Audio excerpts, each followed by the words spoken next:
Met uniewording in 1910 skep die geldmag kunsmatig 'n nuwe volk. 'n Volk sonder 'n verlede, 'n volk sonder 'n toekoms. 'n Volk wat sou bekend staan as White South Africans. Die Afrikaner moes eers sy identiteit tussen die ander blanke volke van die suidelike Afrika verloor. 2 jaar later kom die African National Congress tot stand. Hulle deure sou oopstaan vir alle South Africans, ongeag ras of volk. Met die uitbreek van die Eerste Wêreldoorlog word die Uniemagte deur generaal Botha aangewend om Brittanje se ryksuitbreiding in Duits-Wes-Afrika waar te neem. Die ou boereleiers, De Wet en Delarey, verset hulle teen hierdie daad waarin Afrikaners gebruik word om die empire uit te brei. 'n Jong weermagoffisier word gefusileer toe hy in opstand kom teen hierdie optrede van die White South Africans. Opstand, want Jopie Fourie wou boer wees. Om boer te wees was nog nooit maklik nie. Afrikaners wat nie meer op hulle vernietigde plase kon voortbestaan nie, moes as arbeiders en daglonaars teen 'n karige vergoeding in die stede en in die myne gaan werk soek.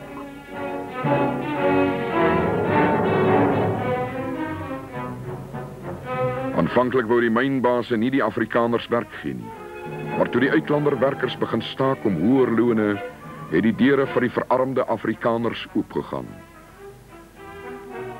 Aan die einde van 1921 was die geldmag gereed om die Afrikaners se dienste te vervang met goedkoop swart arbeid.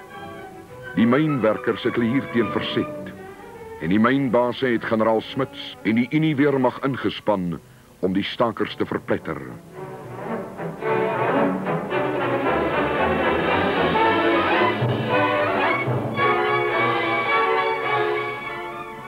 Vandag voer die Afrikaner mynwerker steeds 'n stryd om te oorleef, te midde van oproepe en wetgewing dat hulle poste aan swart trekarbeiders oopgestel moet word.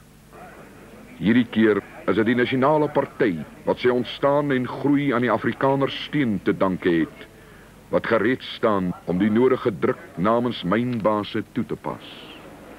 Vergete is al die moeite wat mense soos Dr. Albert Hertzog gedoen het om die Afrikaner mynwerkers weer daarvan bewus te maak dat hulle deel van 'n volk is, dat hierdie volk kan bystaan in hulle stryd teen die roekelose geldmag.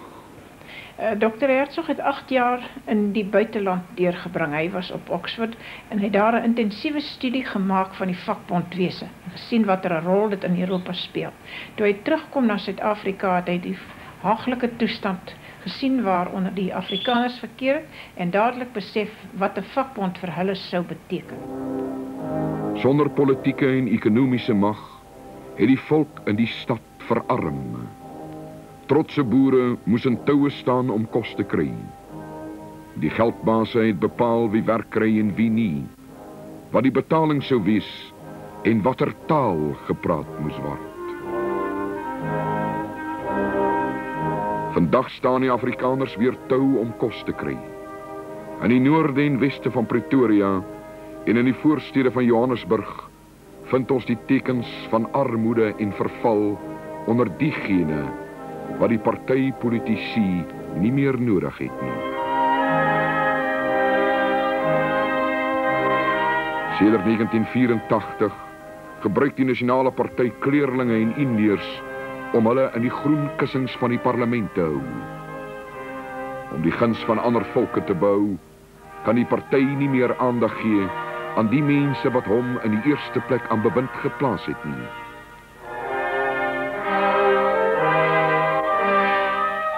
Hier soos elders is dit die Afrikaner weerstandsbeweging wat kos en komberse moet verskaf om te sorg dat volksgenote nie heeltemal ondergaan nie.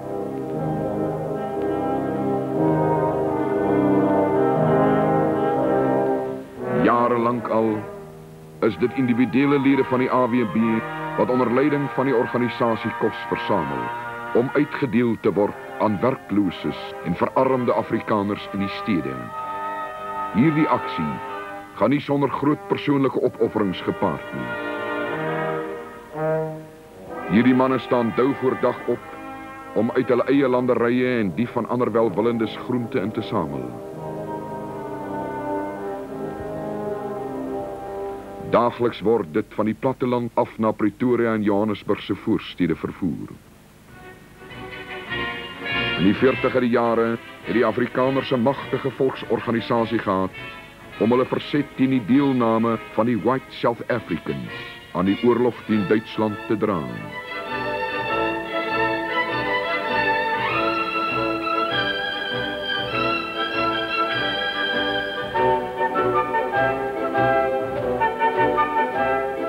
Die Ossawa brandwag is vroeg in sy bestaan ondergrawe en verketter deur die Nasionale Party en sy magtige persmasjien. 'n Persmasjien geborg deur Kaapse geldbelange. Met die Ossawa brandwag se hulp het die Nasionale Party die regering in 1948 oorgeneem. Vir sy vriende in die Afrikaner Broederbond het die party goed gesorg. Nuwe poste was volop en nuwe verdrae is met die geldmagte gesluit.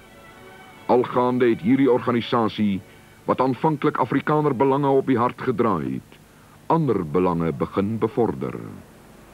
Ten spyte van 'n nasionale regering het die geldmagte nog steeds goedkoop swart arbeid gekry. Eers is daar probeer om die instroming te beheer. Vandag is die saak gewonne gegee. Die oorskotbevolking van ander lande het nou vrye toegang tot die erwe van ons vadere. Uit die swart woonbuurte hoor ons die eise van die nuwe South Africans. Die kinders van die goedkoop arbeid eis nou mag.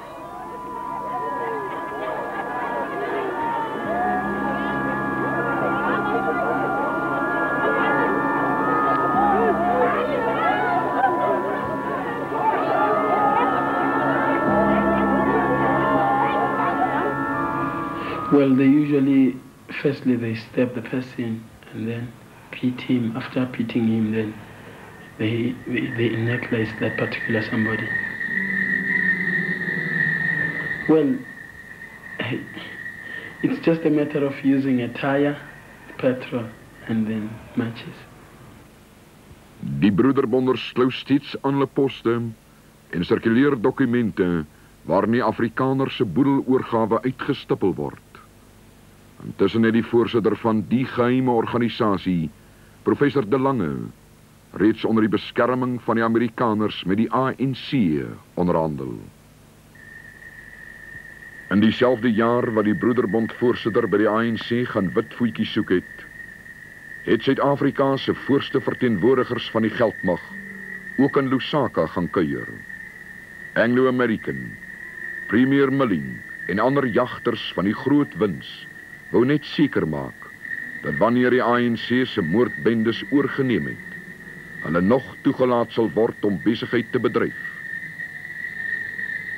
Kort hierna verskyn daar volblad advertensies vir die wettiging van die ANC in verskeie koerante.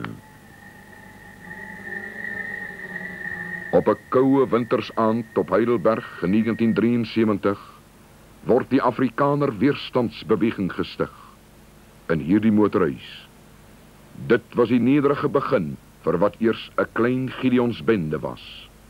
Hieruit het die volksstaatgedagte weer sy beslag gekry, het 'n volksbeweging, 'n vryheidsbeweging ontstaan. In 1978, nadat 'n sekere Afrikaanse professor in geskiedenis herhaaldelik die historiese betekenis van Geloftedag afgemaak het die hoofleier van die AWB en 'n groepie manne die volk se gewete weer klank. Die opspraakwekkende teer- en veersaak het daarop gevolg.